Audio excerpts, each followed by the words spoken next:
ब्रह्मो गुरुदेवो महेश्वरः गुरु साक्षात् परब्रह्म तस्मै श्री गुरवे नमः। प्रातस्मरणीय परम पूज्य आराध्य देव जगदादि जगद्गुरु परम पूज्य सद्गुरुಗಳ ಶ್ರೀಚರಣಗಳನ್ನು ಮುಡಿಯಲ್ಲಿ ಹೊತ್ತುಕೊಂಡು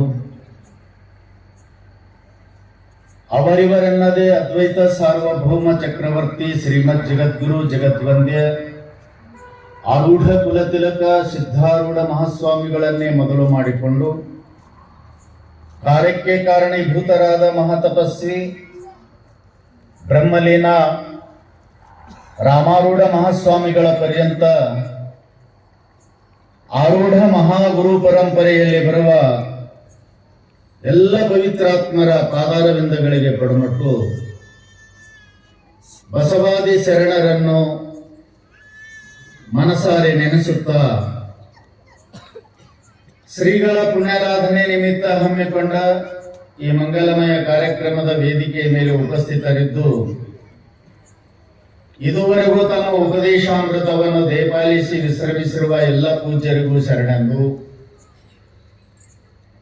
ಎಲ್ಲ ಶಾಸ್ತ್ರೀಜಿಯವರಿಗೂ, ಶಿವಸಭೆಯಲ್ಲಿ ಸಮ್ಮಿಲಿತರಾಗಿರುವ ಸಕಲ ಶಿವಶರಣರೇ, ಶಿವಶರಣಿಯರೇ, ಸದ್ಭಕ್ತರೇ, ನಿಮ್ಮೆಲ್ಲರಿಗೂ ನನ್ನ ಅನೇಕ ವಂದನೆಗಳನ್ನು ಸಲ್ಲಿಸಿ ಶಿವಸ್ವರೂಪಿಗಳೇ,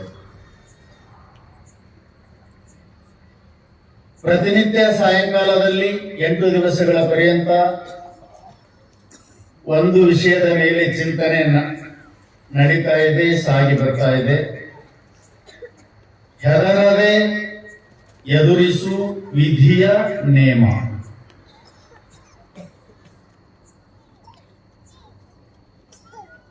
ಅದು ಬಹಳಷ್ಟು ಜನರನ್ನ ಹೆದರಿಸಿಬಿಟ್ಟಾರ.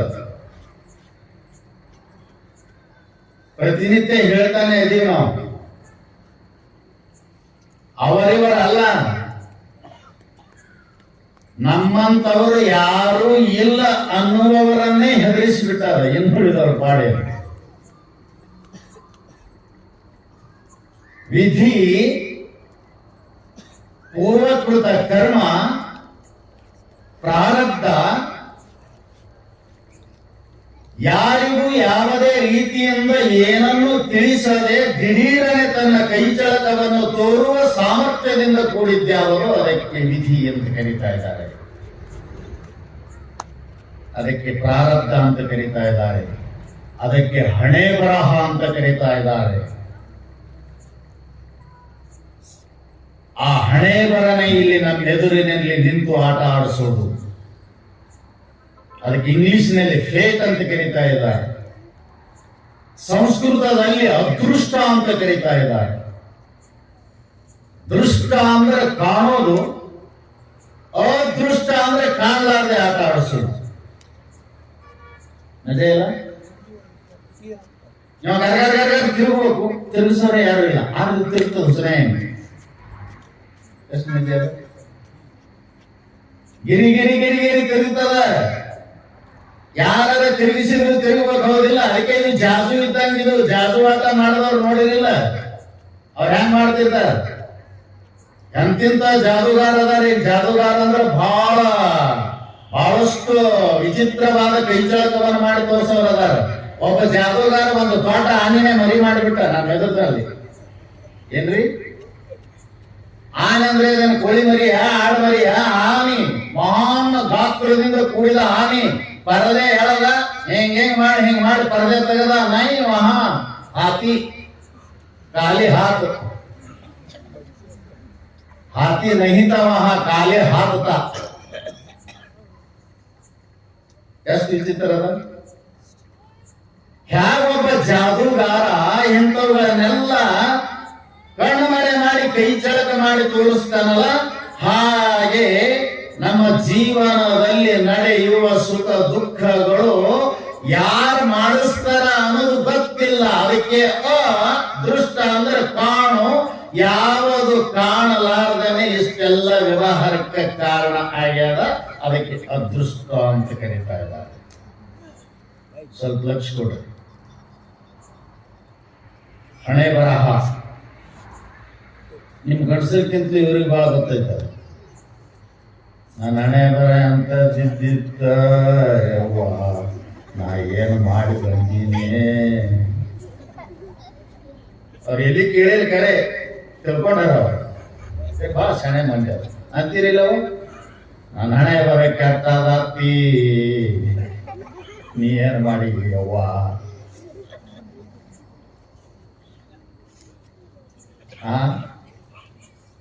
ಇನ್ನೊಬ್ರು ಹಣೆ ಬಾರ ಗಣೇಶ್ ತಿಳ್ತಿದ್ ಯಾಕೆ ಹೋಲಿಸ್ಯಾರನಪ್ಪ ಮಾರ. ನಿಮ್ ಕಡೆ ಅಂತಾರನ ಅಂತಾರಿಲ್ಲ, ಅದೇ ನಮ್ಮ ಕಡೆ ಬಿಜಾಪುರ ಕಡೆ ಅಂತಾರ. ನಾವು ಅಲ್ಲೇ ಇದ್ದೇವೆ ಮಠದಾಗ. ಹಣೆ ಬಾರ ಗಣೇಶ್ ತಿಳ್ತಿ ಅಂತ ಯಾಕೆ ನಿಮಗೆ ತಿಳಿದಿಕ್ಕಂದ್ರೆ ನಾಳೆ ಬಂದು ಹೇಳ್ರಿ. ನನಗಂತೂ ಇವತ್ತು ಚಂತನ ಅದನ್ನೇ ವಿಚಾರ ಮಾಡಿ ಹಣೆ ಬಾರ ಗಣೇಶ್ ತಿಳ್ತಿ ಅಂತ ಯಾಕೆ ಅಂದ್ರು. ಗಣಪಪ್ಪಗೆ ಯಾಕೆ ಹೋಲಿಸಿದ್ರಿ ಇದನ್ನ? ಚೌತಿಗೂ ಹಣೆ ಬಾರಕ್ಕೂ ಏನ್ ಸಂಬಂಧ? ಬರೀ ಚಿಂತನೆ ಮಾಡಿ ಹಿಂಗಾಗಿ ನಿದ್ದಿನೇ ಆಗಿಲ್ಲ ನನಗೆ ಅದು ದಿವಸ. ಇದೇ ಪ್ರಾರಂಭ. ಮತ್ತೇನು ಅದ್ಯಾಕಂತಾರ ಹುಡುಕ್ಯಾಡಿ ಹೇಳ್ತೀನಿ ನಿಮಗೆ ಮುಗಿದ್ರೆ ಒಮ್ಮೆರೆ. ಚೌತಿಗೆ ಯಾಕೆ ಬಿಡಿಸ್ತಾರ ಅದನ್ನ ವಿಚಾರ ಮಾಡಕತ್ತೀನಿ. ಅರ್ಥೈಸ್ಕೊಳ್ರಿ. ಹಣೆ ಬರಹ ಅಂದ್ರ ಏನು ಅಂತಂದ್ರೆ ಗಮನವಿಟ್ಟು ಕೇಳ್ರಿ. ಬರೆದವನಿಗೆ ಅಳಿಸಲು ಆಗದ, ಬರೆಸಿಕೊಂಡವನಿಗೆ ಓದಲಿಕ್ಕೆ ಬಾರದ್ದು ಯಾವುದು ಅದು ಹಣೆ ಬರಹ.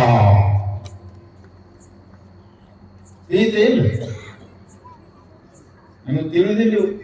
ಕತ್ತಲಲ್ಲಿ ಬೆಳಕು ಕಂಡೇನ ಸಂಗೀತ ಸಿಟ್ಟಿರ್ತಾರೆ. ಅಡ್ವಾನ್ಸ್ ಇವು ಕ್ಯಾಟ್ ವ್ಯಾಸರ ನಿಮಗೆ ಏನಂದ್ರು? ಬರೆದವನಿಗೆ ಅಳುಕಿಸಲು ಬಾರದ, ಅಳಿಸಲು ಬಾರದ, ಬರೆಸಿಕೊಂಡವನಿಗೆ ಓದಲಿಕ್ಕೆ ಬಾರದ್ಯಾವುದೋ ಅದು ಹಣೆ ಬರ. ದಿನ ನಮ್ಮ ಜೀವನದಲ್ಲಿ ನಡೀತವ ಘಟನೆ ನಮಗ್ ಗೊತ್ತಿಲ್ಲ.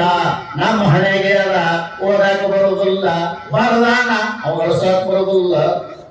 ಅಷ್ಟು ಮಂದಿ ಅದ. ಆ ಹಣೆ ಬರಹದ ಜೊತೆ ಹಣೆ ಬರಹ ವಿಧಿ ಪ್ರಾರಬ್ಧದ ಜೊತೆ ಜೀವನಂದು ನಿತ್ಯ ಯುದ್ಧ ಪ್ರಸಂಗ. ದೇಶದಲ್ಲಿ ಯಾವಾಗ ಯುದ್ಧ ನಡೀತಾವ. ದೇಶದೊಳಗೆ ಯಾವಾಗಲೂ ಒಂದೊಂದು ಸಲ ದೇಶದ ಮುಖಂಡರ ಮಧ್ಯದಲ್ಲಿ ಏನಾದ್ರೂ ವ್ಯತ್ಯಾಸ ಬಂತು ಅಂದ್ರ ಯಾವಾಗೋ ಒಂದು ಸಲ ದೇಶದಲ್ಲಿ ಯುದ್ಧಗಳು ನಡೀತಾವ. ಆದರೆ ನಮ್ಮ ಜೀವನದ ಹೋರಾಟ ಪ್ರಾರಬ್ಧದ ಜೊತೆಗೆ ನಿತ್ಯ ಯುದ್ಧ ಪ್ರಸಂಗ. ಅಂತರಂಗದಲ್ಲಿ ಜೀವನನ ಮಹಾಯುದ್ಧದ ಜಂಗ ಒಳಗೆ.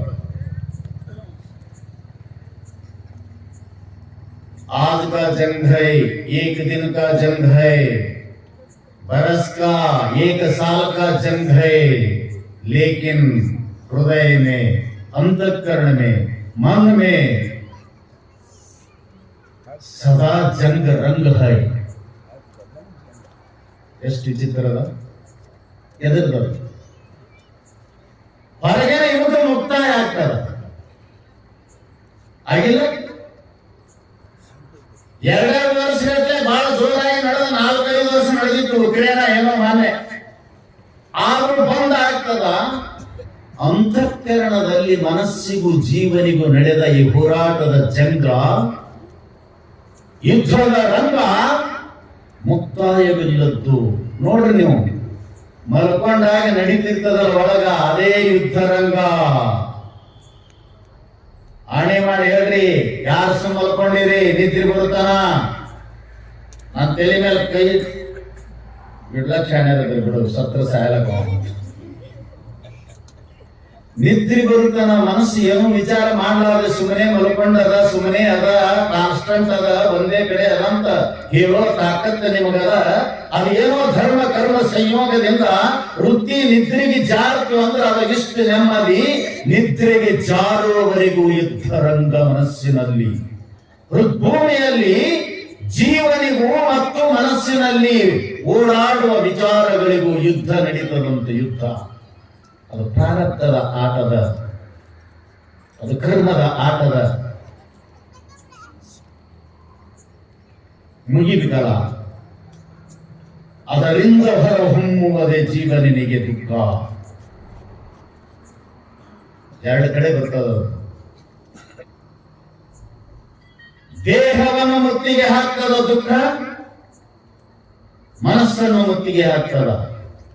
ಒಂದು ತನುವಿನಲ್ಲಿ ತೋರ್ತದ, ಇನ್ನೊಂದು ಮನಸ್ಸಿನಲ್ಲಿ ತೋರ್ತದ. ಹಣೆ ಬರಹದ, ವಿಧಿಯ, ಕರ್ಮದ, ಅದೃಷ್ಟದ ಫಲ ಎರಡ ಕಡೆ ಸ್ಫೋಟ ಆಗ್ತದ. ಒಂದು ತನು, ಇನ್ನೊಂದು ಮನ. ಏನ್ ಮಾಡೋದು? ಅದನ್ನ ಮೆಟ್ಟಿ ನಿಂತವರನ್ನ ನೋಡಬೇಕು, ಅದನ್ನ ಕೆಳಗೆ ಹಾಕದವ್ರು ನೋಡಬೇಕು. ಎರಡು ವಿಚಾರ ಅದಾವ, ಲಕ್ಷದಲ್ಲಿ ಇಟ್ಕೊಳ್ರಿ. ನೀವು ಹಿಂಗ ಇದಿರಲ್ಲ, ನಾವು ಏನು ಅಂದುಕೊಂಡಿದ್ದಿಲ್ಲ, ಯಾವುದು ಕನಸಿನಲ್ಲಿಯೂ ಇದ್ದಿದ್ದಿಲ್ಲಲ್ಲ, ದಿಢೀರನೆ ಮುಂದೆ ಬರತಕ್ಕಂತ ಪ್ರಸಂಗಕ್ಕ ಕಾಯ್ತಿರ್ತದ. ಯಾಕಂದ್ರ ಸಮಯಕ್ಕೆನೇ ಸಮಯ ಬೇಕಂತ. ಲಕ್ಷದಲ್ಲಿ ಇಟ್ಕೊಳ್ರಿ. ದುಃಖಕ್ಕೆ ಸಮಯ ಅಲ್ಲ, ಸುಖಕ್ಕೆ ಸಮಯ ಅಲ್ಲ. ನಿನಗೆ ಸುಖ ದುಃಖವನ್ನು ಕೊಡಲಿಕ್ಕೆ ಉದ್ಯುಕ್ತವಾದಂತ ಸಮಯಕ್ಕೆ ಸಮಯ ಬೇಕು. ಸುಮ್ಮನೆ ಕೊಡೋದಿಲ್ಲ ಅದು. ಸಮಯವನ್ನು ಕಾಯ್ತಿರ್ತದಂತ. ಅದು ಬಂದ ಹೊರ ಹಾಕಿಬಿಡ್ತದ. ಸಮಯಕ್ಕೆ ಸಮಯ ಬೇಕು. ಅದು ನನಗೆ ಗೊತ್ತಾಗುದಿಲ್ಲ. ಅದು ಜಪ್ಪಿಟ್ಕೊಂಡು ಕುಂತಿರ್ತದ ಸಮಯ. ಅದಕ್ಕೆ ನಿಮ್ಮನ್ನು ಅಳಿಸುವುದೂ ಸಮಯ, ನಗಿಸೋದು ಸಮಯ. ಎಷ್ಟು ವಿಚಿತ್ರ ಅದ್ರಿ. ಸಮಯದೊಂದೇ ಯಾಕೆ ಅಳಿಸ್ತದ, ಯಾಕೆ ನಗಿಸ್ತದ? ಸಮಯ ಸದಾವಕಾಲ ಯಾಕೆ ನಗಿಸಲಿಲ್ಲ? ಸಮಯ ಸದಾವಕಾಲ ಯಾಕೆ ಅಳಿಸಲಿಲ್ಲ ಅಂದ್ರ ಅದರ ಹಿಂದೊಂದಿದೆ ಅಂತ. ನೀ ಮಾಡಿದ ಕರ್ಮವು ಪ್ರಾರಬ್ಧ ರೂಪದಿಂದ, ವಿಧಿ ರೂಪದಿಂದ ಅದನ್ನ ಹೆಂಗ್ ಬಿಡ್ತದ. ಹಂಗಾಗಿ ಆ ಟೈಮ್ ಸಮಯ ತಂತಂದು ನಿನಗೆ ಕೊಡ್ತದ. ಒಂದು ದೇಹಕ್ಕೆ, ತನುವಿಗೆ ಒದಗಿಸ್ತದ, ಒಂದು ಮನಸ್ಸಿಗೆ ಒದಗಿಸ್ತದ. ಹಾಗೆ ಮಾಡಿದಾಗ ಏನ್ ಮಾಡಬೇಕು ಅಂತ ಕೇಳಿದ್ರೆ, ಮನುಷ್ಯ ವ್ಯಾಕುಲತೆಗೊಳ್ಳಬಾರದು, ಹೇಳಿ ಆಗಬಾರದು, ಬಿಟ್ಟೋಡಬಾರದು. ಕೈ ಚೆಲ್ಲಿ ಬಂದ ಆ ವಿಧಿಗೆ, ಆ ದುಃಖಕ್ಕೆ ಅದು ಒಡ್ಡಿದಂತ ದುರ್ಘಟನೆಗೆ ತನ್ನನ್ನು ಅರ್ಪಿಸಿಕೊಂಡು ನಿಶ್ಶಕ್ತನಾಗಿ ಕೂಡಬಾರದು. ಏನ್ ಮಾಡ್ಕೋಬೇಕು? ಅವಾಗ ತನುವಿನಲ್ಲಿ ತೋರಿದರೆ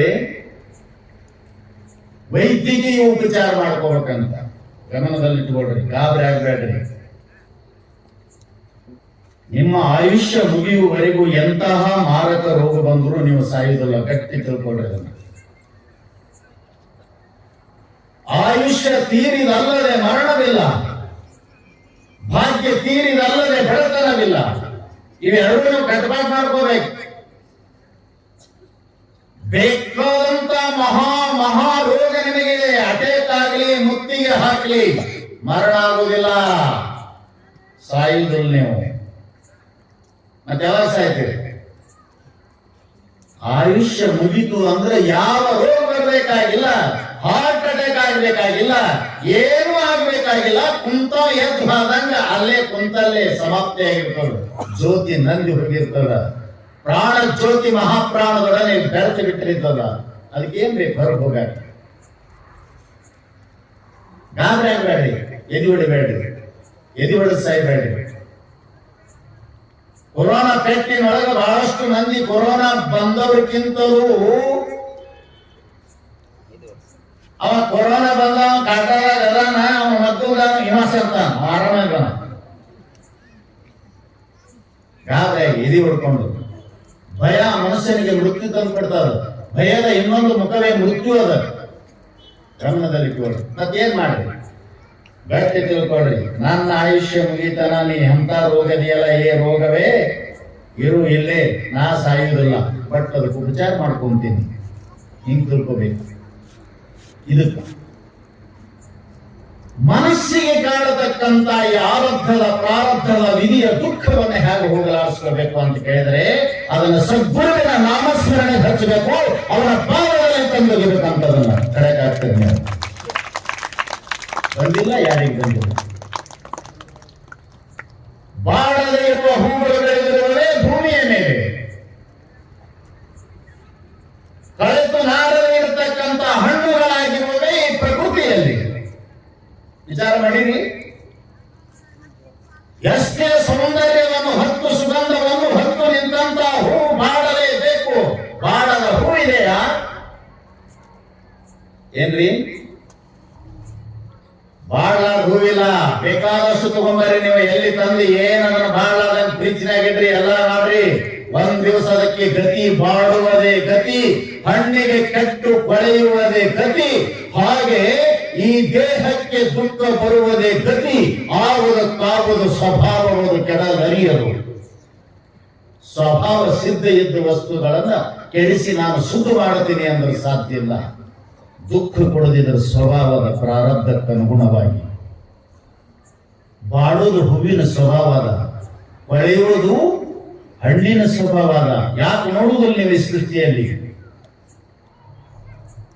ಪರಿವರ್ತನೆ ಸಂಸಾರ ಮೃತಕ್ಕೋ ವಾನ ಜಾಯತೆ. ಶಾಸ್ತ್ರ ಯಾಕೆ ಹೇಳ್ತದ್ರಿ? ನೀವಂತೀರಿ ಪರಿವರ್ತನೆ ಆಗಬಾರ್ದು, ಆ ಶ್ರೀಮಂತ ಆಗಿ ನೋಡಿಬೇಕು. ನೋ, ಕಾನೂನು ಹಂಗಿಲ್ಲ. ಬಡವಾಗಿರ್ಬೇಕು, ಕಾನೂನು ಹಂಗಿಲ್ಲ. ಅಧಿಕಾರಿನೇ ಆಗಿರ್ಬೇಕು, ಕಾನೂನು ಹಂಗಿಲ್ಲ. ಕಾನೂನು ಯಾಕೆ ಹಂಗಿಲ್ಲ ಅಂದ್ರೆ ಪರಿವರ್ತನಾ ರೂಪವಾದ ಈ ಪ್ರಪಂಚದಲ್ಲಿ ನಡೆಯುವ ಪ್ರತಿಯೊಂದು ಕಾರ್ಯಗಳು ಕೂಡ ಪರಿವರ್ತನ ಅದಾವ. ನೀ ಹ್ಯಾಂಗ ಸ್ಥಿರವಾಗಿರ್ಲಿಕ್ಕೆ ಸಾಧ್ಯದ? ಇದು ವಿಧಿಯ ನೇಮದ. ಆ ವಿಧಿ ನೇಮ ಗೊತ್ತಿಲ್ಲ. ನಾವು ಹಿಂಗಾಕೆ ಏನ್ ಮಾಡೋಣ? ಆದದ್ದನ್ನು ಅನುಭವಿಸುವುದು ನಿನ್ನ ಕರ್ತವ್ಯ. ಯಾಕಾಯ್ತಂತ ಕೇಳುವುದು ನಿನ್ನ ಹಕ್ಕಲ್ಲ. ಹೀಗ್ಯಾಕಾಯ್ತು ಅನ್ನೋದು ನಿನಗೆ ಹಕ್ಕಿಲ್ಲ. ನಿನಗೆ ಹಕ್ಕಿದ್ದದ್ದು ಸುಖ ಇರಲಿ ದುಃಖ ಇರಲಿ ಅನುಭವಿಸುವುದೊಂದೇ. ಬರಲಿಲ್ಲ, ಅಕ್ಕ ಮಹಾದೇವಿಗೆ ಬರಲಿಲ್ಲ. ಅದಕ್ಕೆ ಹೇಳಿದ್ರು ಮಾನಸಿಕ ತಾಪ, ಮನೋರೋಗ ಎಲ್ಲರಿಗೆ ಐತಿ, ಅವ್ರಿಗೆ ಇವರಿಗೆಲ್ಲ. ಎಲ್ಲರೂ ಮನೋರೋಗಿಗಳೇ. The world is a mental hospital. Every members are half mad. ಯಾಕೆ? ಈ ಜಗತ್ತಿನ ಹುಚ್ಚರ ಆಸ್ಪತ್ರೆ. ಇಲ್ಲಿ ಇರ್ತಕ್ಕಂಥ ಪ್ರತಿಯೊಬ್ಬ ಮೆಂಬರ್, ಪ್ರತಿಯೊಬ್ಬ ವ್ಯಕ್ತಿ, ಪ್ರತಿಯೊಬ್ಬ ಸದಸ್ಯ ಹುಚ್ಚು ಹಿಡಿದಿಲ್ಲ. ಹುಚ್ಚು ಯಾವ ಹೆಣ್ಣಿನ ಹುಚ್ಚ, ಯಾವಾಕಿಗೆ ಗಂಡಿನ ಹುಚ್ಚ, ಯಾವಾಕಿಗೆ ಹಣದ ಹುಚ್ಚ, ಬಂಗಾರದ ಹುಚ್ಚ, ಜಮೀನದ ಹುಚ್ಚ, ಏನೇನೋ ಆಗ್ಬೇಕು ಹುಚ್ಚು. ಎಷ್ಟು ಹುಚ್ಚ, ಒಬ್ಬೊಬ್ಬರಿಗೆ ಒಂದೊಂದು ಹುಚ್ಚ.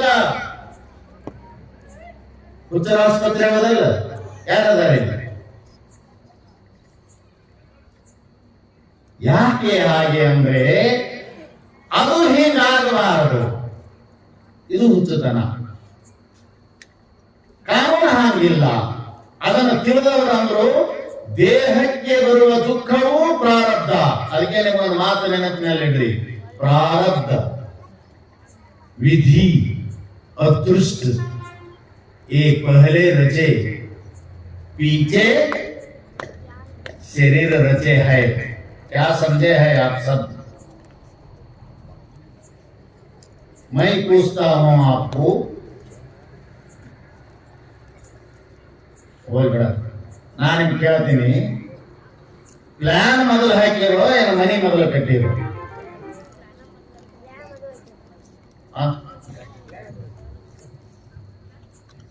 ಯಾಕ್ರಿ ಕುಲಕರ್ಣಿ ಅವ್ರ ಪ್ಲಾನ್ ಮೊದಲು ಹಾಕಿ ಮನೆ ಕಟ್ಟೆ ಪ್ಲಾನ್ ಯಾಕೆ ಹಾಕಲಿಲ್ಲ ಅಂತ ನಾ ಕೇಳ್ತೇನೆ. ಏನಂತ ತಲೆ ಕಟ್ಟಿಲ್ಲ ಅಂದ್ರೆ ನಾ ಹಂಗೆ ಮಾಡೀನಿ, ಹಿಂಗಾಗೆ ಕಿತ್ತಿ ಸತ್ಬಿಟ್ಟಿನ. ನಿಮ್ಗೆ ಒಂದು ವೇಳೆ ನಾನು ಅನುಭವ ಹೇಳ್ತೀನಿ, ಪ್ಲಾನ್ ಹಾಕಲಾರದೆ ಕಟ್ಟಿದ್ರೆ ಸಿಕ್ಕಂಗೆ ಕಿತ್ತಿ ಕಟ್ಟಬೇಕು. ಅದನ್ನ ಲಕ್ಷ್ಯದಲ್ಲಿ ಇಟ್ಕೊಳ್ರಿ. ಮೊದಲೇನೇ ಬಿಲ್ಡಪ್ ಆಯ್ತು, ಬಿಲ್ಡಿಂಗ್ ಮಾಡ್ದೇವಿ, ಪ್ಲಾನ್ ಇರ್ಲಾರ್ದೆ ಅಂದ್ರೆ ಕಿತ್ತಿಸ್ಕೊತದದು, ಸುರಕ್ಷಿತ ಆಗುದಿಲ್ಲ. ಸುರಕ್ಷಿತ ಬಿಲ್ಡಿಂಗ್ ಕಟ್ಟಡ ಅಲ್ಲದು. ಪ್ಲಾನ್ ಮೊದಲು ಹಾಕಿ ಅದ ಹೆಂಗ ಪ್ಲಾನ್ ಅದ ಹಂಗೆ ಮಾಡಿದೆ ಅಂದ್ರೆ ಅಚ್ಚುಕಟ್ಟಾದ ಕಟ್ಟಡ ಆಗ್ತದ, ಬಂಧೂರ ಕಟ್ಟಡ ಆಗ್ತದ. ನಿನಗೆ ಯಾವುದೇ ದುಃಖ ಕೊಳ್ಳಾರ್ದಂತ ನಿನ್ನ ಜೀವನ ಸುಗಮವಾಗಿ ನಡೆಸ್ತಕ್ಕಂತ ಕಟ್ಟಡ ಆಗ್ತದದು. ಅದಕ್ಕೆ ಮನಿ ಪ್ಲಾನ್ ಮಾಡಿ ಹೆಂಗ ಅದರ ಪ್ರಕಾರ ಎಲ್ಲಿ ಏನದ ಹಂಗ ಕಟ್ಟಿರೋ ಹಾಗೆ ಪ್ರಾರಬ್ಧ ಪಹಲೇ ರಚೆ ಪೀಚೆ ಶರೀರ ರಚೆ. ಮೊದಲ ಪ್ರಾರಬ್ಧ ಆಗ್ಯದ ಏನಂತ, ನೀ ಎಷ್ಟು ದಿವಸ ಬದುಕಬೇಕು, ಎಷ್ಟು ಓದಬೇಕು, ಎಷ್ಟು ಗಳಿಸಬೇಕು, ಎಲ್ಲಿ ಸಾಯಬೇಕು, ಯಾವಾಗ ಸಾಯಬೇಕು, ಹೆಂಗ್ ಸಾಯಬೇಕು, ಪ್ಲಾನ್ ಆಗ್ಯದ.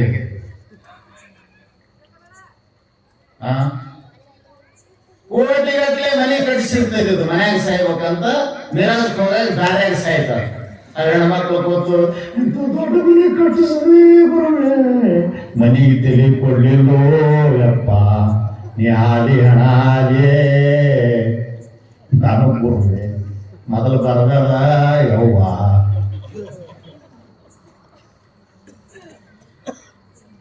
ನೀ ಅಂತಿ ಇಷ್ಟು ದೊಡ್ಡ ಮನೆ ಕಳಿಸಿ ಆಕ್ಸಿಡೆಂಟ್ ಆಗಿ ಊರಾಗ ಬರ್ಲಿಲ್ರಿ, ಕತ್ತಿಗೆ ಪೋಸ್ಟ್ ಮಾರ್ಟಮ್ ಆಗಿ ಹೋಗಿ ಸುಟ್ರು.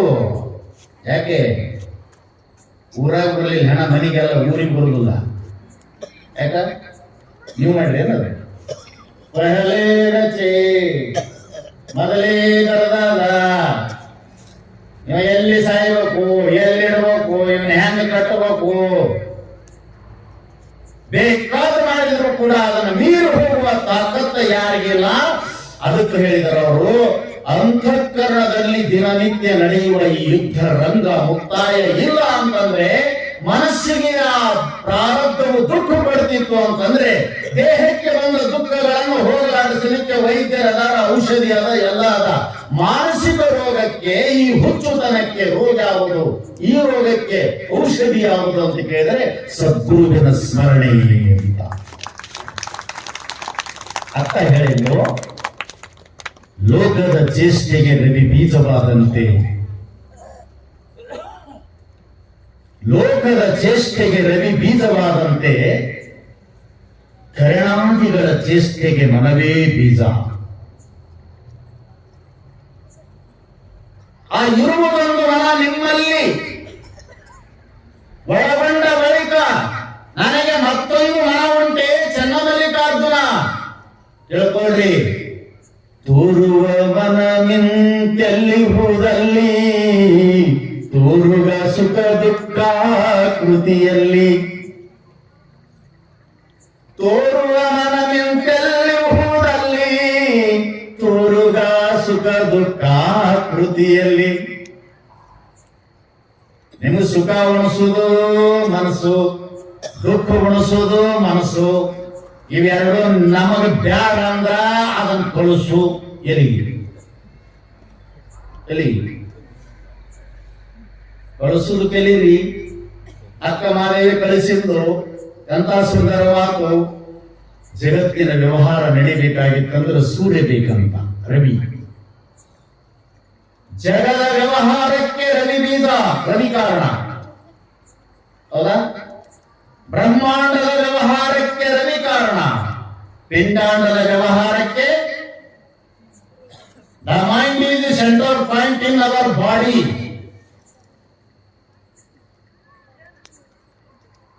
ಏನ್ ತಿಳ್ಕೊಂಡಿರಿ?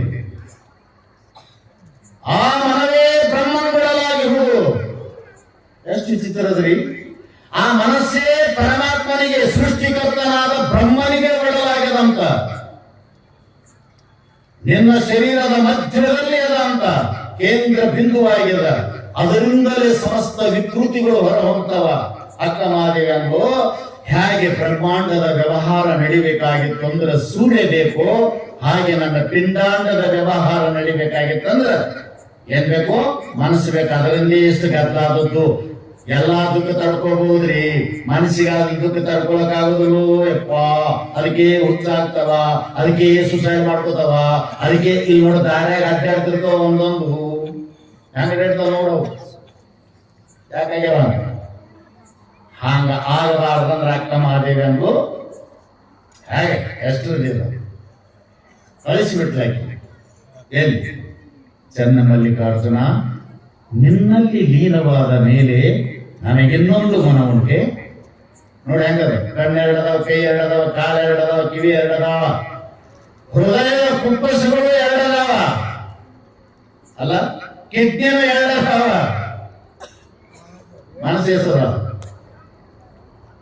ಕುರುಪಿಯಲ್ಲಿ ಸುರುಪಿಯಲ್ಲಿ, ಶ್ರೀಮಂತನಲ್ಲಿ ಬಡವನಲ್ಲಿ, your life is high and low.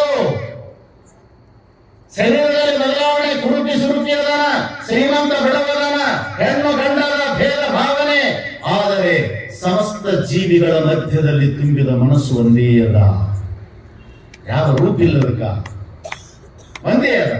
ಆ ಇರುವ ಒಂದು ಮನಸ್ಸು ನಿನ್ನಲ್ಲಿ ಲೀನವಾದ ಮೇಲೆ ನನಗೆ ಸುಖ ದುಃಖಗಳುಂಟೆ, ಇನ್ನೊಂದು ಮನ ಉಂಟೆ ಅಂತ ಅಕ್ಕಮಹಾದೇವಿ ಕೇಳಿದಲ್ಲ. ಹಾಗೆ ಆರಬ್ಧ ನಿಮ್ಮ ಕರ್ಮ, ನಿಮ್ಮ ಹಣೆ ಬರಹ ಕೊಡೋದು ಎಲ್ಲಿ ಅಂತ ಕೇಳಿದ್ರೆ ಎರಡು ಕಡೆ ಸ್ಫೋಟ ಆಗ್ತದ. ಒಂದು ತನುವಿನಲ್ಲಿ, ಇನ್ನೊಂದು ಮನದಲ್ಲಿ. ತನುವಿನಲ್ಲಿ ಸ್ಫೋಟ ಆಯ್ತು, ವೈದ್ಯಕೀಯ ಔಷಧೋಪಚಾರ ಚಿಕಿತ್ಸೆ ಮಾಡ್ಕೊಳ್ರಿ, ಆರಾಮಿದ್ರಿ. ಮನಸ್ಸಿನಲ್ಲಿ ಆಯ್ತಂದ್ರೆ ಅದಕ್ಕೆ ಔಷಧ ಇಲ್ಲ, ನಮ್ಮ ಕಡೆ ಕಳಿಸ್ರಿ, ನಮ್ಗೆ ಕೊಡ್ರಿ. ಯಾಕಂದ್ರೆ ಇಟ್ಕೊಂಡು ಸಾಯ್ತೀರಿ, ಸುಮ್ಮನೆ ಕಳಿಸ್ರಿ. ಹ್ಯಾಂಗ ಕಳಿಸಿದ್ರಿ ಅದನ್ನ? ಎಂತಿಂತವು ಬರ್ತಾವ ಜೀವನದಲ್ಲಿ. ಅದನ್ನ ಮತ್ತ ಅವರಿಗೆ ಕೇಳ್ಬೇಕು, ಅಕ್ಕ ಮಹಾದೇವಿಗೆ ಕೇಳಬೇಕು ನಾವು. ಎಂತ ಮಾತು! ದೇಹ ಸಮೇತವಾಗಿರುವ ದುಃಖಗಳು ಮನಸ್ಸಿನಲ್ಲಿ ಚುಚ್ಚಿಸ್ತವಂತ. ಅವು ಹೆಂಗಿರ್ತಾವಂದ್ರ ತನು ಸಮೇತವಾಗಿ ಮನದಲ್ಲಿ ಮನೆ ಮಾಡಿ ನಿನ್ನ ಜೀವನವನ್ನೇ ಹಾಳು ಮಾಡತಕ್ಕಂಥವುಗಳು ಕೆಲವೊಂದಲ್ಲ ಅಂತ. ಅದಕ್ಕೆ ಹೊರಗೊಳಗಿರತಕ್ಕಂಥವುಗಳೆಲ್ಲವನ್ನೂ ದುಡಬೇಕು. ನಿಮ್ಮ ಮನೆಗೆ ಕಿಟಕಿ ಬಾಗಿಲ ಹಚ್ಚಿರಲ್ಲ, ಯಾಕ್ರಿ ಹಚ್ಚಿರ? ಏನಿಲ್ಲ, ಏನ್ ನಾವು ಜಪ ತಪ ಮಾಡೋ ಕವಿ ಹಂಗೇನ ಗುಮ್ಮ ಐತೆ ಹಂಗ ಹಚ್ಚಿರಲಿ ಕಿಟಕಿ ಬಾಗಿಲು. ಯಾಕೆ ಹಚ್ಚಿರಿ? ಗಾಳಿ ಬಿಸಿಲು ಬರ್ತಿದೆ, ಹೌದಿಲ್ಲ? ಮುಸ್ತಿರಿ ಯಾಕ? ಅದೇ ಗೊತ್ತಿಲ್ಲ ನೀವು, ಸುಮ್ಮ ಕುಂದ್ರು ಹಚ್ಚಿದಪ್ಪ ಬರೋಬ್ರಿ. ಯಾಕೆ ಹಚ್ಚಿದೆ? ಗಾಳಿ ಬೆಳಕ ಬರೋಪ್ಪ ಹಚ್ಚಿದೆ, ಮುಸ್ತೆ.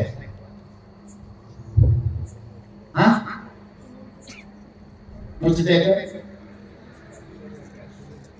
ಹಚ್ಚಿ ಹಂಗೆ ಬಿಡ್ಬೇಕು ಓಪನ್.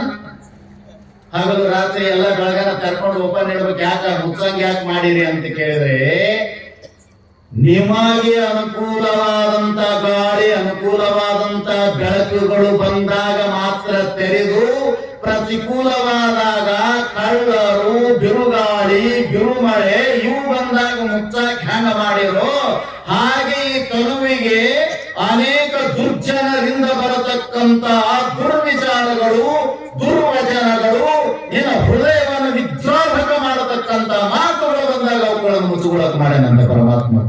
ಬಂದ ಮಾಡು,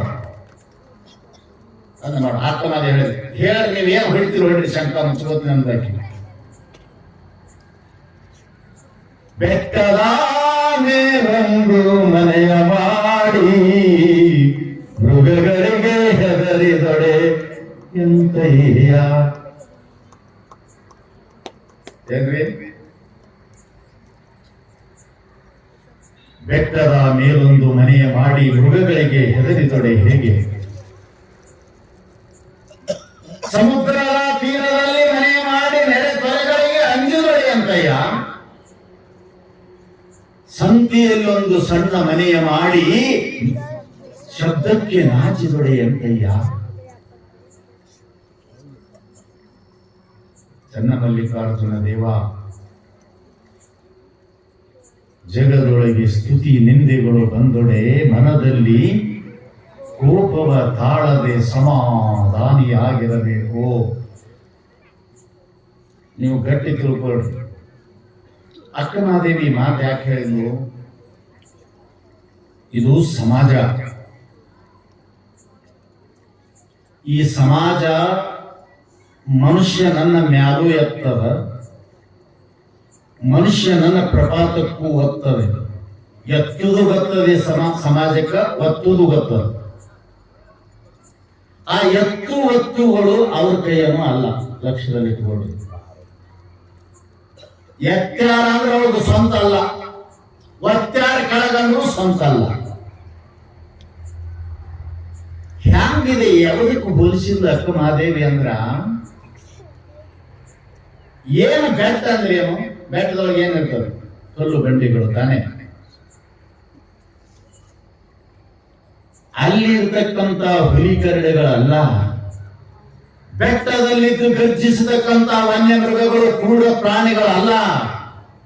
ಈ ಸಮಾಜವೆಂಬುವುದೇ ಒಂದು ಬೆಟ್ಟ ಇದ್ದಂಗ, ಈ ಯಾವ ಬೆಟ್ಟ ರೂಪವಾದ ಸಮಾಜದಲ್ಲಿ ಕಲ್ಲು ಬಂಡೆಯ ಹೃದಯದಂದಿರುವ ಈ ಮನುಷ್ಯರೇ ಕ್ರೂರ ಪ್ರಾಣಿಗಳಿದ್ದಂಗ. ಯಾವ ಟೈಮ್ದಾಗ ಏನ್ ಮಾಡ್ತಾರೋ ಹೇಳಕ್ ಬರೋದಿಲ್ಲ ಇವರು. ಅಕ್ಕ ಮಹಾದೇವಿ ಅಂತ ಕೂಗುದು ಬ್ಯಾರೆ, ಗರ್ಜಿಸುವುದು ಬ್ಯಾರೆ, ಒದರೋದು ಬ್ಯಾರೆ. ಕಾಯಿಗೆ ಒದರ್ತದನಬೇಕು, ಕೋಗಿಲಿಗೆ ಕೂತದನಬೇಕು, ವನ್ಯ ಪ್ರಾಣಿಗಳಿಗೆ ಗರ್ಜನೆ ಮಾಡ್ತಾ ಅನ್ನಬೇಕು. ಹಾಗೆ ಸಮಾಜದಲ್ಲಿ ಕಲ್ಲು ಬಂಡಿ ಹಾಗೆ ಹೃದಯದಿಂದ ಕೂಡಿಕೊಂಡಂತ ಇವಕ್ಕೆ ಊರ ಮೃಗ ಅಂತ ಕರೆದರು ಬಸವಣ್ಣವರು. ಕಾಡು ಮೃಗ ಒಂದಾಗಿರಲಾಗವೇ ದೇವ, ಊರ ಮೃಗ ಒಂದಾಗಿರಲಾಗವೇ. ಯಾರಿಗೆ ಹೃದಯವಿಲ್ಲ, ಯಾರು ಕಲ್ಲು ಬಂಡಿ ಅಂತಿದ್ದಾರೆ, ಯಾರು ಮತ್ತೊಬ್ಬರಿಗೆ ದುಃಖ ಕೊಟ್ಟೇ ಬದುಕಬೇಕಂತ ಅಂಥವ್ರು ಈ ಸಮಾಜದಲ್ಲಿದ್ದುಕೊಂಡು ಇಂಥ ಬಿರುನುಡಿಗಳನ್ನ ಮಾತನಾಡಿದಾಗ ಯಾಕೆ ಹೆದರ್ತಿ? ಕಲ್ಲು ಬಂಡೆಯ ಸದೃಶ್ಯದಲ್ಲಿರ್ತಕ್ಕಂಥವು ಇವು ಮೃಗ ಸ್ವರೂಪಿಗಳಾದಂತ ಊರ ಮೃಗಗಳು. ಅಂಜುಗಡೆಯಂತೆಯ ಸಂತೆಯಲ್ಲಿ, ಸಮಾಜ ಸಂತ್ಯದ ಅಕ್ಕಮಾದಿವಂತ ನಾಯಾಕ್ತವಾಗಿ ಉಪಕರಣ ಬೆಟ್ಟ ಆಗಬೇಕು, ಬೆಟ್ಟದಂಗಾಗಬೇಕು. ಯಾವ ರೀತಿಯಿಂದ ಮನುಷ್ಯನಿಗೆ ಬಂದು ಕಾಡ್ತಾವೋ ಗೊತ್ತಾಗುವುದಿಲ್ಲ. ಸಮಾಜಮುಖಿಯಾಗಿ ಬರ್ತಾವೋ ಗೊತ್ತಿಲ್ಲ, ತನುಮುಖಿಯಾಗಿ ಬರ್ತಾವೋ ಗೊತ್ತಿಲ್ಲ, ಮನಮುಖಿಯಾಗಿ ಬರ್ತಾವೋ ಗೊತ್ತಿಲ್ಲ. ಯಾವ ಮುಖದಿಂದ ಬಂದು ಕಾಡಿದರೂ ಸರಿಯೇ ಕಾಡು, ಯಾವ ಮುಖದಿಂದ ಬಂದು ನನಗೆ ಕೀಟಲೆ ಪಟ್ಟರೂ ಸರಿಯೇ ಬಾ. ಅಕ್ಕಮಾದೇಗಂದು ಮೃಗಗಳ ಹಾಗೆ ಕಲ್ಲೆದೆ ಅಂತಿರುವ ಏ ಮನುಜರೇ, ನೀವು ಅರ್ಪಟಿಸಿದರೆ ಏನಾಗೋದು? ನಾ ಯಾಕೆ ಹೇಳಲಿ? ಸಂತ್ಯಾಗ ಏನ್ ಇದೇ ಮಾತಾಡ್ಬೇಕಂತಾರ ಮಂದಿ? ಯಪ್ಪ ಸಂತಿಗೆ ಹೋಗಿರ್ತಾರ ಏನ್ ಮಾತಾಡ್ತಾರ ಅವರು? ಆ ಸಂತಿದು ತಗೊಂಡಾರ ದೃಷ್ಟಾಂತ. ಸಂತ್ಯಾಗ ಏನ್ ಮಂದಿ ಇದೇ ಮಾತಾಡ್ಬೇಕಂತ ಮಾತಾಡ್ತಾರೆ, ಏನ್ ಬಾಯಿಗಳು ಮಾತಾಡ್ತಿರ್ತಾವ. ಹಾಗೆ ಸಂತೆಯೊಳಗೆ ಬಾಯಿಗೆ ಬಂದ ಹಾಗೆ ಮಾತನಾಡಿದಂತೆ ನನಗೆ ಇವರೆಲ್ಲರೂ ಮಾತನಾಡಿ ಸಂತಿದು ಒಬ್ಬರೇ ಒಂದೇ ಮಾತಾಡ್ಬೇಕಂತ ಏನದ ಸಂತೆ? ಯಾಕ ಅವ ಒಂದೇ ತರ ಅಂತಾನ, ದೇವ್ರ ಪ್ಯಾಕೇಜ್ ಅವ ಅದನ್ನ ಬೇರೆ. ಇವ ಎಂಟನೇ ಕಿಲೋ ಇವ ಬೇರೆ. ಮತ್ತ ಅವ್ರ ಇಬ್ಬರಿಗೆ ಒಂದೇ ಅನ್ನಂದ್ರೆ ಹೆಂಗ? ಅವರ ಸ್ವಭಾವ, ಅವ್ರ ಮಾತ, ಅವ್ರ ವ್ಯವಹಾರ ಬೇಡೋರು ಬೇರೆ, ಹೇಳೋರು ಬೇರೆ. ಸಂತಿ ಒಳಗೆ ಒಂದಕ್ಕೊಂದು ತಾಳ ತಂತಿ ಇಲ್ಲದ ಮಾತುಗಳು ಹೆಂಗ ನಡೀತಾವ, ಹಾಗೆ ಅದೇ ತರ ನನ್ನ ಮೇಲೆ ಇವರು ಪ್ರಯೋಗ ಮಾಡಿದ್ರು ಕೂಡ ಆ ಸಂತಿಯಲ್ಲಿ ಕಟ್ಟಿದೊಂದು ಮನೆ ಇದ್ದಂಗೆ. ನಾ ಯಾಕೆ ಎಷ್ಟು ಮಂದಿ ಸಂತೆಗೆ ಸಾವಿರಾರು ಮಂದಿ ಮಾತು ಕೇಳ್ಕೊತಿದ್ರು ನಿಮಗೆ? ಮತ್ತೆ ತೆಲಿ ಕಟ್ಟೋದಿತ್ತು ಹುಚ್ಚರಿಗೆ. ಎಷ್ಟು ಮಂದಿ ಅಂತ ಕೇಳೋರು? ಒಬ್ಬರೇ.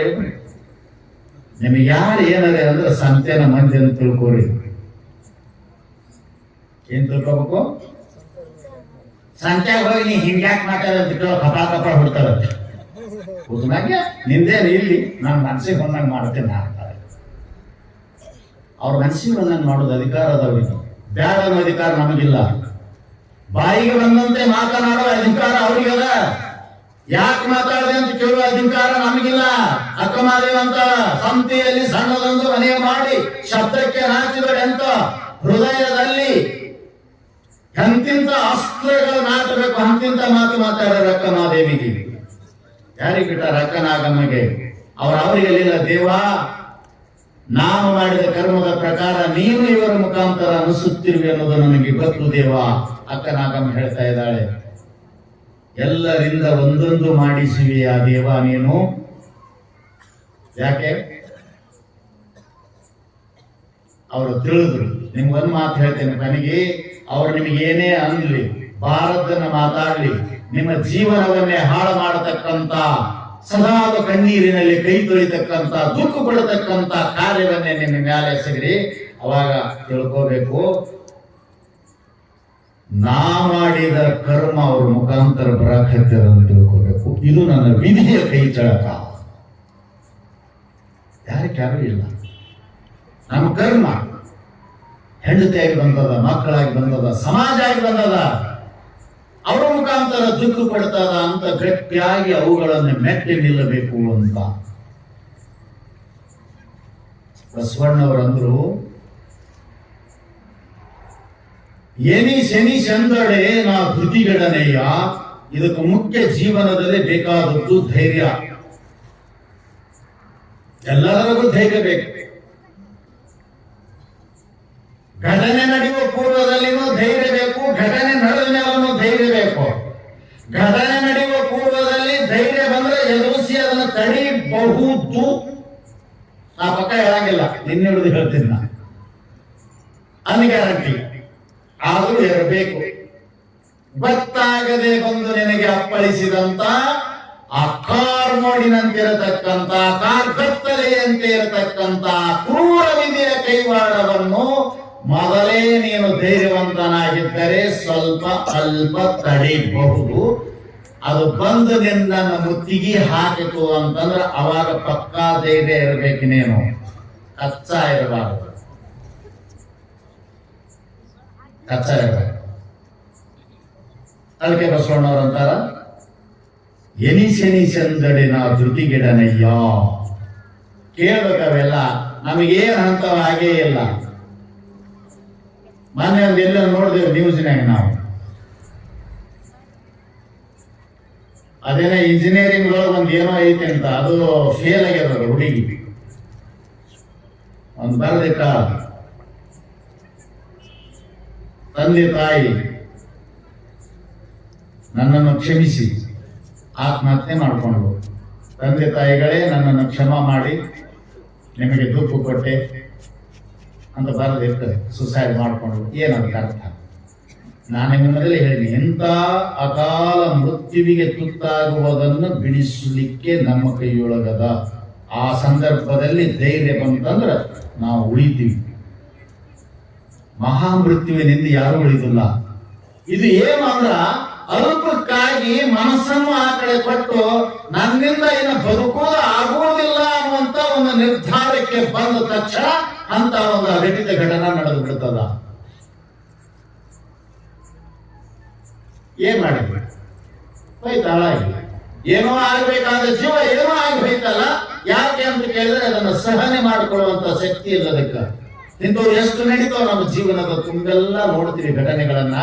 ಬಸವಣ್ಣವ್ರು ಅಂತಾರ, ಎನಿ ಶನಿ ಸಂದಡಿನ ಧೃತಿಗೆಡೇನು, ಹೊರಗಿಂದ ಹಾಳಾದ್ರೂ ಧೃತಿಗೆಡೇನು, ನನ್ನ ಮೇಲೆ ಬಂದ್ರು ಧೃತಿಗೆಡೇನು. ಏನದು? ಎರುವುದೋರಿದ್ದಾರೆ, ನರ ಹರಿದ್ದಾರೆ, ಕರಳು ಕುಪ್ಪಳಿಸಿದ್ದಾರೆ, ಶಿರ ಹರಿದು ಅಟ್ಟೆ ನೆಲಕ್ಕೆ ಬಿದ್ದರೆ ಕೂಡಲ ಸಂಘ ಶರಣು ಶರಣು ಎನ್ನುವೆನು. ಎಂತ ಧೈರ್ಯ ಇದು! ಏನಾಗ್ಯದ? ಎರುದೋರಿದರೆ ಮ್ಯಾಗಿನ ಚರ್ಮ ಹೋಗ್ಲಿ, ಚರ್ಮದ ಒಳಗಿರುವ ರಕ್ತ ಹೋಗ್ಲಿ, ಅದರೊಳಗಿರುವ ಮಾಂಸ ಹೋಗ್ಲಿ, ನಾನು ಜೀವಂತ ಇದ್ದಾಗಲೇ ಅಸ್ಥಿ ಪಂಜರದ ಹಾಗೆ ನಿಂತುಕೊಂಡ್ರು ಐ ಡೋಂಟ್ ಕೇರ್. ಆ ಕಡೆ ಲಕ್ಷ್ಯ ಕೊಡೋದಿಲ್ಲ. ಹಂಗೇನ್ರಿ ಆಗೈತೆ ನಿಮ್ಗೆ? ಹಂಗಾದ್ರೆ 2 ಸಲ ಸಾಯ್ತಿದ್ರಿ, ಯಾರಿಗೆ ಗೊತ್ತು? ಎರುದೋರಿದ್ದಾರೆ. ಸುಮ್ಮನೆ ಅದಾರ ಅಂಬುದು ಸುಲಭ ಅಲ್ಲ. ಒಂದು ಇಂಜೆಕ್ಷನ್ ಮಾಡಿಸ್ಬೇಕಾದ್ರೆ ಏನೇನೋ ಅಲ್ಲಿ ಇಲ್ಲಿ ಹೋಗಿ ಓದ್ತಿರ್ತಾನ, ಮೈಸೂರು ಅಂತಿರ್ತಾನ, ಡಾಕ್ಟರ್ ಬಿಡಿ ಹಿಡ್ಕೊಂಡ್ ಕೂತಿರ್ತಾನ. ಲೂಸ್ ಬಿಡಿ ಅಂತ ಒಂದು ಸೂಜಿ ಚುಚ್ಕೊಳಕ್ಕಾಗಲ್ಲ ನಿನಗ, ಎಲ್ಲೋರಿದ್ರು ಸುಮ್ಮಿರ್ತೀಯ.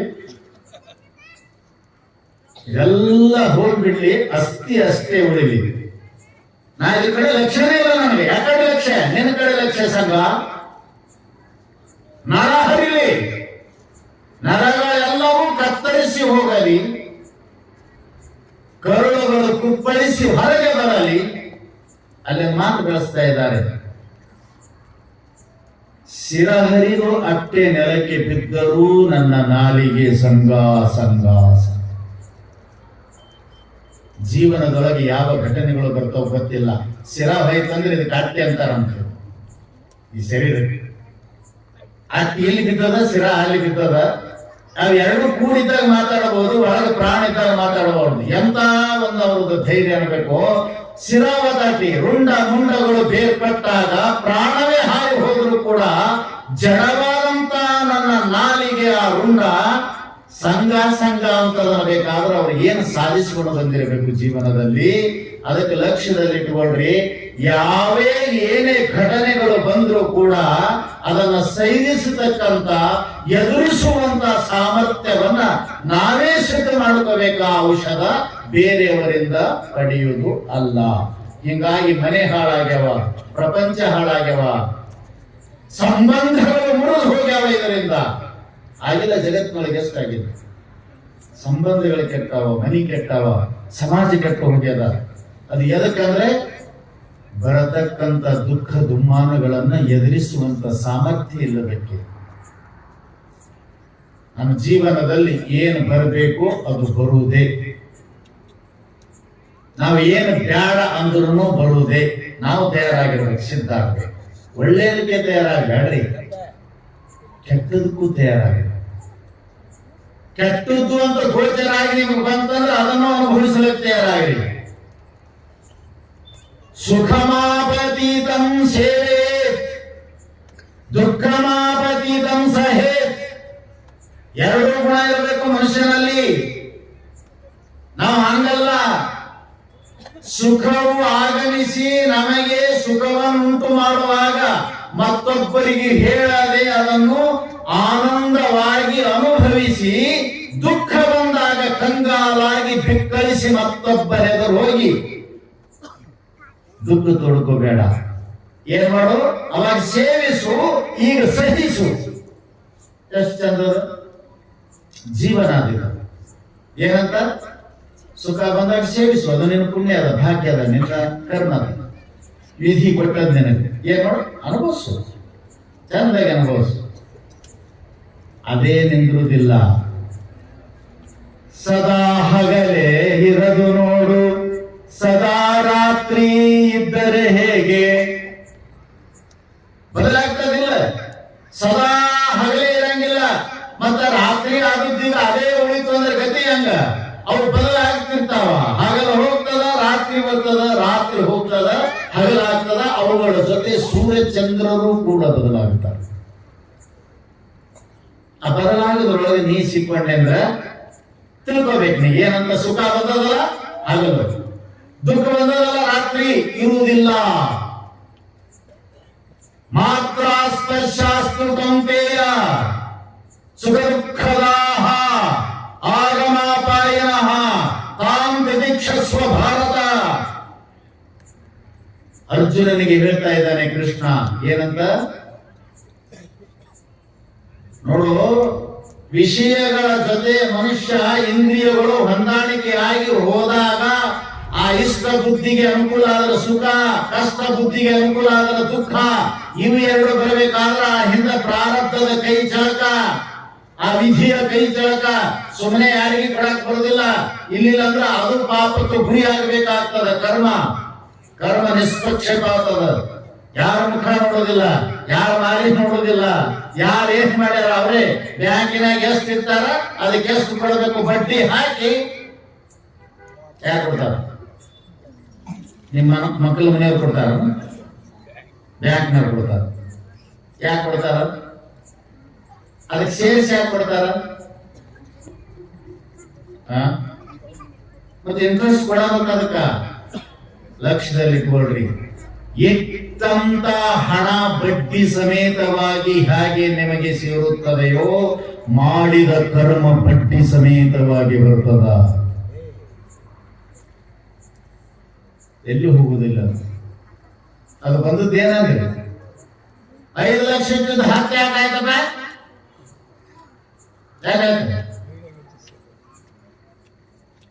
ಯಾಕೆ ಡಬಲ್ ಆಯ್ತು?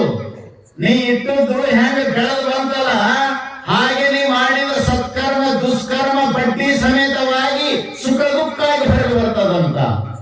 ಯಾವಾಗ ನೀನು ಅವುಗಳ ಜೊತೆ ಸಂಯೋಗವಾದಾಗ ನೀನಿಟ್ಟಂತ ಅದೇನ ಹಣ ಐತಲ್ಲ, ಮೂಲ ಗಂಟ ಮಾಡಿದ ಕರ್ಮದ ಗಂಟ, ಅದಕ್ಕೆ ಬಡ್ಡಿ ಸಮೇತವಾಗಿ ಸುಖ ದುಃಖವನ್ನು ಪ್ರಾರಬ್ಧ ಕೊಡ್ತದ. ಅರ್ಜುನ ಅಳಬೇಡ.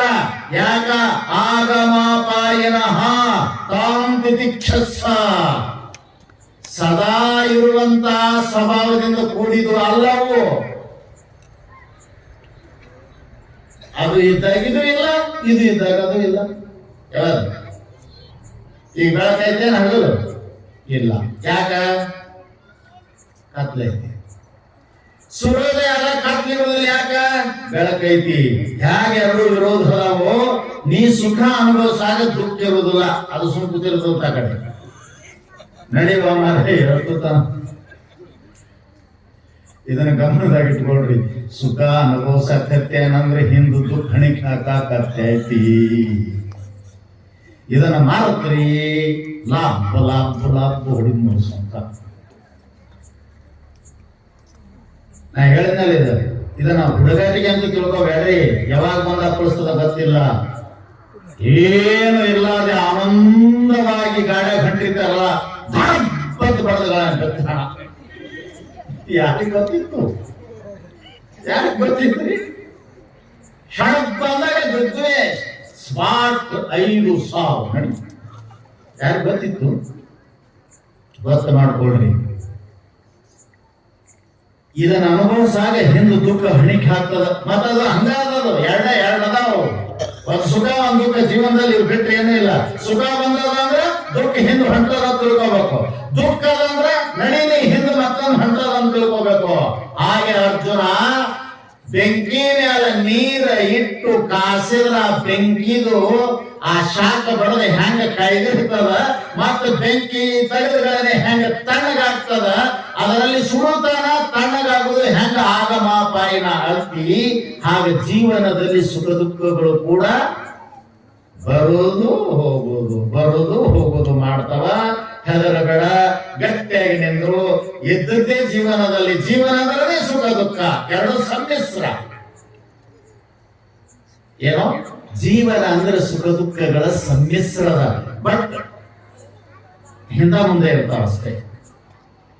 ಸುಖ ಅನುಭವಿಸಾಗ ದುಃಖದ ಅನುಭವ ಮಾಡಿ ಹೊಂಟಿರ್ಬೇಕು. ಹಿಂಗ ಅನ್ಕೋತ್ ಕುಂದ್ರು ಹಿಂಗೆ ಮಾಡಿ ಯಾರನ್ನ ಸಾಯ್ ಹೊಡೆದೆ ಅಂದ್ರೆ ಅದು ಬಂದಾಗ ಸಾಯ್ತೀರಿ ನೀವು. ಅದಕ್ಕೆ ಈಗ ನೆನಪು ಮಾಡ್ಕೊಳ್ರಿ ಅದನ್ನ. ಅದಕ್ಕೆ ನಿಮ್ಗೆ ಏನು ಜೀವನದಲ್ಲಿ ಬರಬೇಕಾಗ್ಯದ ಅದು ಬಂದೇ ತೀರ್ತದ. ಅದು ಎಲ್ಲಿದು ಅನ್ಬೇಡ್ರಿ, ನಮ್ದೇ ಅನ್ರಿ. ಅದಕ್ಕೆ ಸರ್ವಜ್ಞ ಹೇಳ್ತಾನ. ನಾ ಈಗ ಹೇಳಿದೆ ರಾವಣನ ಕಥೆ ಎಷ್ಟು. 1 लाख नाती 1.25 लाख पोती, तो भी रावण घर में दिया ना बाती. ತುಳಸಿ ಬರಿತಾ ಇದ್ದಾನೆ. 1 लाख नाती 1.25 लाख पोती, तो भी रावण घर में दिया ना बाती. ನೀವು 1.5 2.5 ಕೋಣೆ 3 ಹಾಕೊಂಡು ಏನ್ ಮಾಡೋರು? ಅವ್ರಿಗೆ ಅಂತವದಾವ ಗೊತ್ತಿಲ್ಲ. ನೀವೇನ್ ಅನ್ನೋದ್ರಿಗೆ ಏನಾರ ಮಾಡಿರ್ತಾವ. ಹೇಳಿದ್ರಲ್ಲ ಅಗಳೆ, ಅವನ್ ಚಾಟಕ್ಕೆ ದುಡ್ಡು ಕೊಡ್ಲಿಲ್ಲ ಅಂದ್ರೆ ಅವನ್ ತಂದೆ ತಾಯಿ ಋಣನೇ ಕಡಿಮೆ ಅಂತ ಯಾವನೊಬ್ಬ. ಅವನ್ ಎಂತವ್ರಿದ್ರಿ? ಇಂದ್ರಜಿತ್ ಅಂದ್ರೆ ಎಂತ ಅಂದ್ರ ಮೇಘನಾದವ. ಇಂದ್ರನನ್ನೇ 9 ಸಲ ಗೆದ್ದಂತ ಮಹಾನ ಶೂರ ಅವನ ಮಗ. ಅಂತವ್ರು 1 ಲಕ್ಷ ಮಕ್ಕಳಿದ್ರಂತ, 1,25,000 ಮೊಮ್ಮಕ್ಕಳಿದ್ರಂತ. ಎಷ್ಟಿದ್ರು ಮನ್ಯಾಗ ದೀಪ ಹಚ್ಚೋರು ದಿಕ್ಕಿರ್ಲಾರ್ದಂಗ ಆಯ್ತಂತ ಬರೋದು. ದಿಯಾನ ಬಾತಿ ಗರ್ಮೆ ರಾವಣ ಕ ಗರ್ಮೆ. ರಾವಣನ ಮನ್ಯಾಗ ದೀಪ ಹಚ್ಚೋರು ಇರ್ಲಿಲ್ಲ. ಯಾಕೆ? ಏನಾದ್ರೂ ಶಕ್ತಿ ಇದ್ದಿದ್ದಿಲ್ಲ. ನವಗ್ರಹಗಳನ್ನು ಮೆಟ್ಟಿಲು ಮಾಡಿ ಇರತಕ್ಕಂತ ಸಾಮರ್ಥ್ಯದಿಂದ ಕೂಡಿದವ, ತಾಯಿಗೆ ಪರಮಾತ್ಮನ ಆತ್ಮಲಿಂಗವನ್ನೇ ತಂದು ಕೊಟ್ಟವ, ಶಿವಲಿಂಗವನ್ನೇ ತಂದು ಕೊಟ್ಟವ. ಇಂಥ ಸಾಮರ್ಥ್ಯ ಇದ್ದವನ ಕಣ್ಣೆದುರಿನಲ್ಲಿನೇ ಸುವರ್ಣ ಲಂಕಾ ಪಟ್ಟಣ ಧಗಧಗನೆ ಉರಿದು ನಿರ್ನಾಮ ಆಗಿ ಹೋಯಿತು ಅಂತಂದ್ರೆ ಯಾರು ಮಾಡಿದ್ದೀರಿ? ಯಾರ್ದು ನಡೆಯುವುದಿಲ್ಲ ಅಂತ ಅಲ್ಲಿ ಕ್ಷಣಾರ್ಧದಲ್ಲಿ ಸುಟ್ಟು ಭಸ್ಮ ಆಗಬೇಕು. ಅಷ್ಟೆಲ್ಲ ಪರಿವಾರ ಇದ್ರು, ಕೊನೆಯಲ್ಲಿ ಅವನಿಗೆ ಯಾರು ದಿಕ್ಕಿರ್ಲಾರ್ದಂಗಾಯ್ತು. ಇದು ವಿಧಿಯ ನೇಮ ಅದಂತಿದು. ಆ ವಿಧಿಯ ನೇಮ ಅವ್ ಬರ್ತಿದ್ದ ಅವ್ನು ರಾವಣ, ಅದಕ್ಕೆ ಆರಾಮಿದ್ರು ಅವ್ರು. ಅವೇನ ಹೇಳಿ ಸಾಮಾನ್ಯ ಅಂದ್ರೆ ಏನು, ಇದು ಹೆಂಗಾದ ನಾ ಮಾಡಿದ ಕರ್ಮದ ಪ್ರಕಾರ ಇದು ಬರ್ತದ, ಅನುಭವಿಸ್ಲಾಕ ರೆಡಿಯ ದಿನ ಅಂದವ. ನಿಮ್ಮಂಗ್ ಹೋಗಿ ಎಲ್ಲರೇ ಎಲ್ಲಿ ಹೋಗಿ ಕುಂದ್ರು ಬಿಡ್ತದ, ದುರ್ಯೋಧನ ನೇರಾಗಿ ಹೋಗಿ ಕುಂತಿದ್ದ ಬಿಡ್ತಾನ. ಎಲ್ಲಿ ಹೋದ್ರು ಬಿಡುವುದಿಲ್ಲ. ಎದುರ ಹೊಟ್ಟೆ ನಿಲ್ರಿ, ಒಂದಿಷ್ಟು ಕನ್ಸಿಷನ್ ಹಾಕದಂತ ನಿಮ್ಗೆ ಹೇಳ್ತೇನೆ. ನಿಮ್ಮ ದುಃಖಗಳು, ನಿಮಗೆ ಬಂದ ಗಂಡಾಂತರಗಳು ಸ್ವಲ್ಪ ಕಡಿಮೆ ಆಗ್ಬೇಕು, ಲೋ ಕ್ವಶನ್ ಆಗ್ಬೇಕು. ಅಂದ್ರ ಮರೆ ಆಗ್ಬೇಡ್ರಿ, ಬಂದದಕ್ಕೆ ಎದುರು ನಿಂದ್ರಿ ಸ್ವಲ್ಪ ಕನ್ಸಿಷನ್ ಆಗಿ ಹೆಂಗ್ ಹೋಗ್ತಾವಂತಾವ್. ಅಂತ ದಿಟ್ಟತನ ಬೇಕು. ಇದು ನಾವು ಶರಣರಲ್ಲಿ ನೋಡ್ತೀವಿ, ನಮ್ಮ ಇತಿಹಾಸದಲ್ಲಿ ನೋಡ್ತೀವಿ. ಅವರೆಲ್ಲರೂ ಇದು ಬಂದದ್ದು ಏನೋ ತಿಳಿಯದೆ ಮಾಡಿರತಕ್ಕಂತ ನಮ್ಮ ಕರ್ಮದ ಫಲವೇ ಇಂದು ವಿಧಿಯಾಗಿ ಬಂದು ಸುಖ ದುಃಖಗಳು ಕೊಡ್ತದ ಅಂತ ತಿಳಿದು, ಸುಖ ಬಂದಾಗ ಅದನ್ನ ಸೇವಿಸಿರಿ, ದುಃಖ ಬಂದಾಗ ಸಹಿಸಿರಿ. ಇದು ಜೀವನದ ಕೊನೆ ಮುಟ್ಟುವ, ಗುರಿ ಮುಟ್ಟುವ ಇದೊಂದು ಅವನ ಕರ್ಮ, ಇದು ಕಾರ್ಯ, ಇದು ಅವನ ಧೈರ್ಯ. ಆದರ ಮಾಡಿಕೊಳ್ಳಿ ಅಂತ ಯಾರು ಇದಕ್ಕೆ ಹೆದರಿ ಬೆಲೆ ಬಿದ್ದು ಏನೇನು ಆಗಿ ಎಷ್ಟೋ ಮಂದಿ ಊರು ಬಿಟ್ಟು ಹೋಗ್ಯಾರ, ಎಷ್ಟೋ ಮಂದಿ ಹೆಂಡತಿ ಮಕ್ಕಳು ಬಿಟ್ಟು ಹೋಗ್ಯಾರ, ಎಷ್ಟೋ ಮಂದಿ ಆತ್ಮಹತ್ಯೆ ಮಾಡ್ಕೊಂಡಾರ. ವಿಧಿಯನ್ನ ನಿಯಂತ್ರಿಸುವುದು ಆಗಲಾರ್ದಕ್ಕ. ನಿಯಂತ್ರಿಸುವುದಂದ್ರೇನೆ ಅನುಭವಿಸುವುದು, ಬೇರೆ ಗತಿನೇ ಇಲ್ಲ. ನಿಯಂತ್ರಿಸುವುದಂದ್ರ ಅನುಭವಿಸುವುದು ಸಂತೋಷದಿಂದ. ಅದು ನಮಗೆ ಬರೋದು ಬರ್ತದ, ಕೊಡೋದು ಕೊಡ್ತದ, ಹೋಗ್ತದ. ನೀವು ಮಾತ್ರ ನಿರಾಳವಾಗಿರಬೇಕು ಅಂತ ತಿಳಿದು ಮಹಾನುಭಾವರೆಲ್ಲರೂ ವಿಧಿಯ ಜೊತೆ ಹೋರಾಡಿ ದೇವರೆಲ್ಲರನ್ನು ಹೊಳೆತಂದು ದೇವಿಯರೊಳಗೆ ಸೇರಿಸಿತ್ತು. ಬಹಳ ವಿಚಿತ್ರದದು. ಯಾರ್ಯಾರಿಗೆ ಏನ್ ಮಾಡ್ತದೋ ಗೊತ್ತಿಲ್ಲ. ಮಾಡಿದ್ದನ್ನ ಅನುಭವಿಸುವುದು, ಅದನ್ನ ದಿಕ್ಕತನದಿಂದ ಎದುರಿಸುವುದೇ ಜೀವನ ಕರ್ತವ್ಯ, ಇನ್ನೊಂದು ಬೇರೆ ಇಲ್ಲ ಅಂತ ಇದಕ್ಕೆ ಇತಿಹಾಸದ ಅನೇಕ ದೃಷ್ಟಾಂತಗಳು. ಅವುಗಳನ್ನು ನೋಡಿ ನಾವು ಕೂಡ ಅಂತ ಸಂದರ್ಭ ಬಂದಾಗ ಏನ್ ಮಾಡ್ಬೇಕು ಅಂದ್ರ ಎದೆ ಹೊಂದಬೇಡ್ರಿ, ಧೈರ್ಯಗೆಡಬೇಡ್ರಿ. ಬಂದಂತವುಗಳನ್ನೆಲ್ಲ ಎದುರಿಸ್ರಿ. ನಮ್ಮ ಆಯುಷ್ಯ ಇರುವವರೆಗೆ ಸಾಯುವುದಿಲ್ಲ, ನಮಗೇನು ಆಗುವುದಿಲ್ಲ. ರೋಗಿಗಳು ಬರ್ತಾವ ಹೋಗ್ತಾವ, ಬಡತನ ಬರ್ತದ ಹೋಗ್ತದ, ಶ್ರೀಮಂತಿಕೆ ಬರ್ತದ ಹೋಗ್ತದ. ನಾವು ಮಾತ್ರ ಸದಾಕಾಲ ಇರೋರೇ, ಯುದ್ಧ ಅನುಭವಿಸೋರೇ ಇರುವಂತ ಈ ಧೈರ್ಯ ತಮ್ಮೆಲ್ಲರಿಗೆ ಆ ಭಗವಂತ ನೀಡ್ಲಿ ಅಂತ ಹೇಳಿ ನನ್ನ ಈ ವಾಣಿ ವಿರಾಮ ಮಾಡ್ತಾ ಇದ್ದೇನೆ. ಹರಿವಂತ